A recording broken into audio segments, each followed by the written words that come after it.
I'm the founder and CEO of Gulliver. The way I usually start, I'm not quite sure who's in the audience, but the first question that most people have is, what is study abroad and why does it matter? So that's the first page here. And study abroad is, I think, one of the most fastest growing and most interesting niches both in travel and in education, to the extent that it kind of crosses between the two.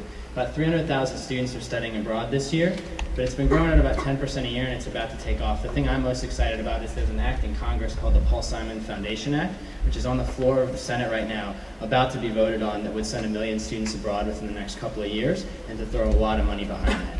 So whereas traditionally less than 2% of all students in higher education study abroad, you're about to see that number explode. And what Gulliver is here to try to do is really kind of capture that growth and facilitate that growth by making it easier for students, making it easier for universities, making it easier for study abroad providers to actually create these experiences.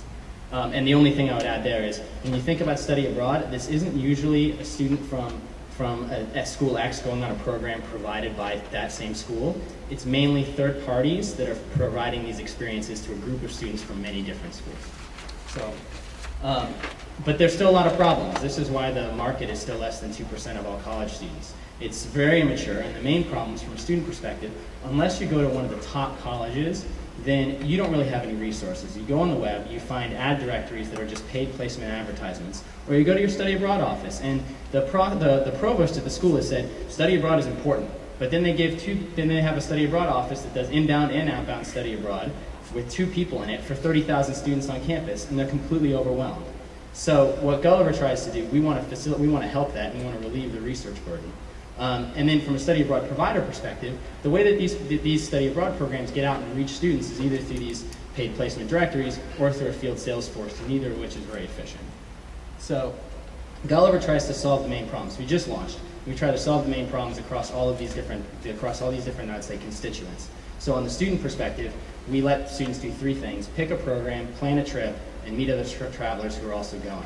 On the pick the program, you can put in what your home school is, and for all the Div 1 and Div 2 schools, we show you which study abroad programs are pre-approved for credit transfer, and you can compare them side by side, a la CNET product reviews, for example, and for the first time you get student reviews, much like Unigo, for the different study abroad programs. So we're really trying to drive transparency. On the you plan your trip, the single biggest pain point that we heard among universities was answering these empirical questions that come up over and over again, like, I'm going to Japan, what do I do about a cell phone? Or I'm going to China, what do I do about health insurance? There's a single answer for that, and every university is reinventing the wheel. We give it away to them for free. And then on the next page, for our study abroad providers, we're the first company to provide CPA, or cost per action ad inventory. So study abroad providers only pay when we deliver them an applicant or we deliver them a qualified lead. And they're incredibly excited about this. We should have all the top 20 signed up on our ad platform within the next, I'd say, 30 to 45 days, because it's lower risk, it's lower cost, it increases their yield because you don't have people falling through the cracks, and it's been a no regrets move, so that's been really exciting. And the thing I just want to end with is, while we're still pretty young, there are a couple of big lessons that I think are relevant to people who are interested in starting businesses in the education space. So much like what Michael here was saying.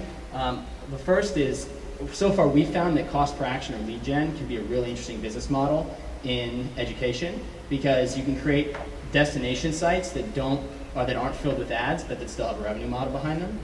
The second is that the relationships that you build are a key part of your value proposition and your competitive advantage. So taking the time to work hand in hand with universities takes a long time, reduces your growth rate, but really allows you to capture share in the long run, and to maintain that share.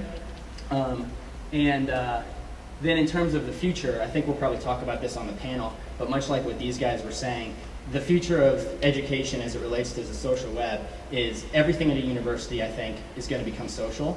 So every single productivity aspect of a university experience and kind of non-productive aspect will be social. And that social aspect will transcend the walled gardens of institutions. So it's not going to be kids at one school interacting just with those students. You'll see students across institutions collaborating to create the experiences that they want.